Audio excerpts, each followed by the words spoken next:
I'm Greg Powell, and this is Investors Insights.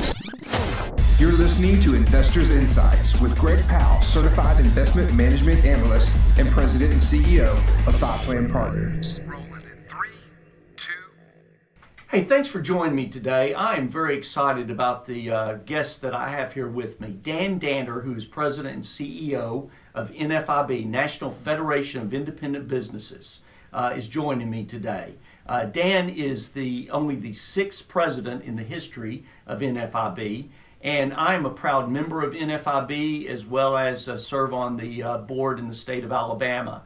Dan has come here all the way from Washington, D.C., and I can assure you and tell you I've seen Dan and his folks in Washington in action, and thankful every day for what you do for small business.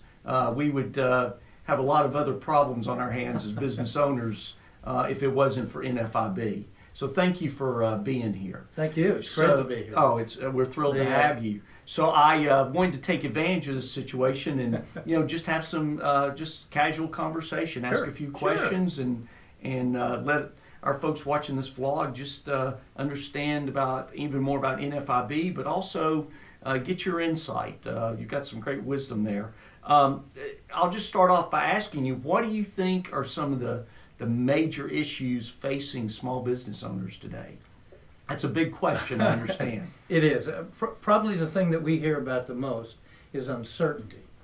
Yeah. If I'm going to take my hard-earned money and I'm going to put it on the line and invest, I would like some more certainty about what's going on. Sure. What are my taxes going to be? Right. What's the cost of my health care going to be? I agree. And what are the regulators that at the moment seem to be out of control? What are they going to do to me? Right. And if I don't know the answer to any of those, it's pretty hard for me to calculate the return on my investment. Right. So uncertainty is a big albatross for most small businesses today. Absolutely. Are you starting to see any kind of confidence with small businesses out there? I mean, it seems like we've had a very much slow growth because of that uncertainty.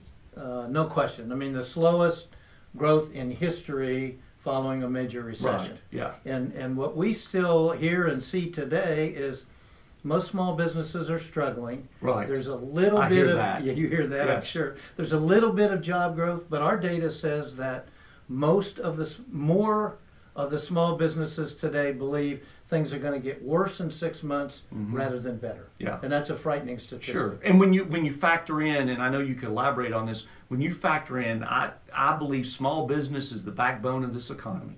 It's small businesses that drive it.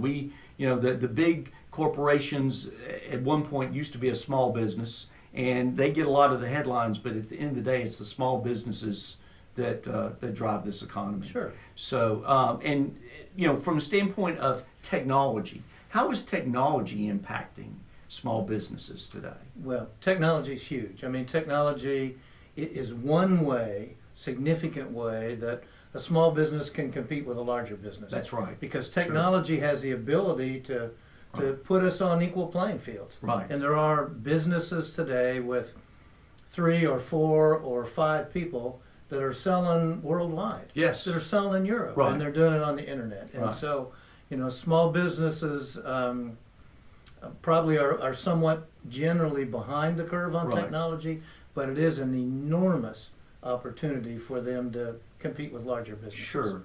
I think it would be good for us to talk just a little bit about being a proactive small business owner. I think it was J. Paul Getty that said, if you're in business and not involved in politics, you probably won't be in business for long. And when I started Five Plan Partners, I was looking for an organization that was very proactive, and I found NFIB and was thrilled that happened. And it also educated me. Would you agree that with a lot of the politicians on a state level or a national level, a lot of times they don't fully grasp the impact that a law can have on small businesses, and it only takes about 5 to 10 business owners to really contact them to get their attention. Is that a fair? Absolutely, and I'd probably go further to say some of them don't have a clue. Yeah, right. I mean, one of the things that we talk about in Congress all the time is There are just not enough of them there that have ever run a business. Yeah, that's They have true. no idea. Right. I mean, we talk about taxes and simple things like what's a pass-through entity? Yeah. You know, most of our smaller businesses are LLCs or S corps. Right. You would be shocked how many members of Congress, sitting members of Congress today, don't know the difference between a C corp, an S corp, or an LLC. Wow. And they're making laws that impact. affect them. Yeah. So, you know, that's scary. Sure. And that's why, a perfect example why, you know, we need more small businesses to write, talk, badger Sure. their members of Congress Sure. and tell them this is important. Right. And this affects me and my business and my employees. Sure. And don't you think maybe a handwritten personal letter versus a standardized email has a bigger impact? Absolutely. Yeah. I mean, you know, one of the things that small businesses, almost every politician will say they like small business. They love small business. They don't all vote that way, True. but they all say that. Right. And the people back home do matter. Yeah. And they matter because they've got the ultimate power, and that's they can vote them out of office. Right. So they do pay Take attention. action. Yes. And you know, one of the things we hear is, I'm just one, do I matter? Right. And the answer to that is, absolutely you matter. Yeah. I mean, like you No, said, yeah. it doesn't take too many. Sure. Knocking get on their the door, attention, sending sure. letters saying, you know, if you do that, I'm going to be really mad. And people like me are not going to want you to come back into office. Right. That matters. Yes. That's So- great. Well, thank you Thank for you. sharing that, because so many times when I talk to business owners, they go, you know, I probably should be more vocal. Yeah. And then the other thing I need to say here is NFIB, which I greatly appreciate, holds the politicians accountable, and you watch those votes, you watch the way they vote, and so you can keep us informed as to who's saying they love small business, but Yeah. they're doing something else when it's time to vote, and I appreciate that. You know- The other, go ahead. No, I was going to say a final thought on that.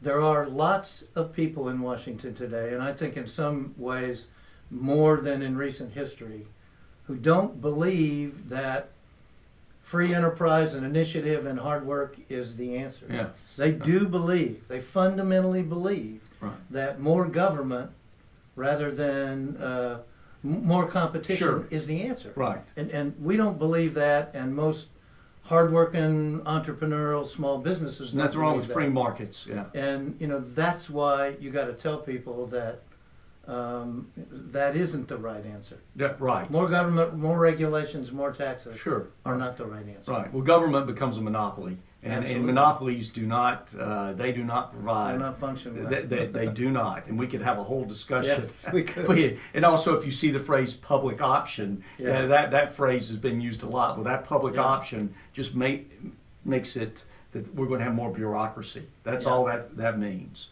Well, one last thing. NFIB provides a lot of benefits to its members. I'm always just thrilled to embrace those things and appreciate all that you do for that. So I encourage everybody, if you own a business, to go to the website and just see all those benefits. Any particular one that you're just really proud of, or I mean, Well, there's it'd be several. hard for me to pick out one. I mean, Sure. our mission is to do everything we can to help small businesses own, operate, and grow their business Yeah. in any way we can. Sure. I mean, we have good legal talent, we have good tax talent. We're there to help. We do have other benefits, and so anything that we can do to help them be more successful is our mission. Well, it comes through loud and clear. So, good. So thank you very much. Thank and thanks you. for taking time Thank you. to this interview. Now you understand why I'm a member of NFIB, as well as the fact the leadership at the top makes a huge statement. Thanks for joining us, and I look forward to seeing you at our next vlog. Thank you. More information at fiplanpartners.com. Securities offered through LPL Financial, member FINRA, SIPC.